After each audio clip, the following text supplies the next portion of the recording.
Friends பாருங்கள், இது கடவரா மீன் குடல். இது போட்டி, ஆட்டு போட்டி மாரி இருக்கும். நல்லா இருக்கும், அருமையாக இருக்கும், சூப்பராக இருக்கும். பாருங்கள் ஈரில் மட்டும் எவ்வளோ பெருசு இருக்குது மட்டும் பாருங்கள். 37 கிலோ அந்த மீன் சைஸு.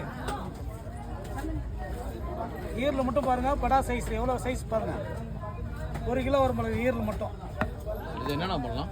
இது அப்படியே ஆட்டு போட்டி மாதிரியே செஞ்சு சாப்பிட வேண்டியதான். சூப்பராக இருக்கும், சூப்பராக இருக்குங்க, சூப்பராக இருக்கும், அருமையாக இருக்கும்.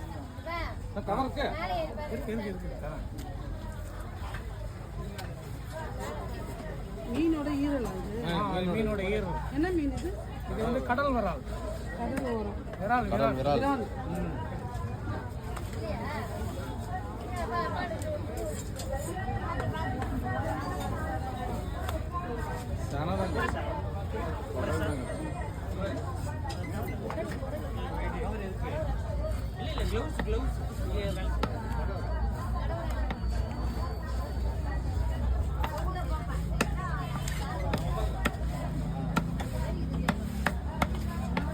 இன்னும் சின்ன சின்ன கொழுக்கணும், அப்படிதான் இருக்கும்.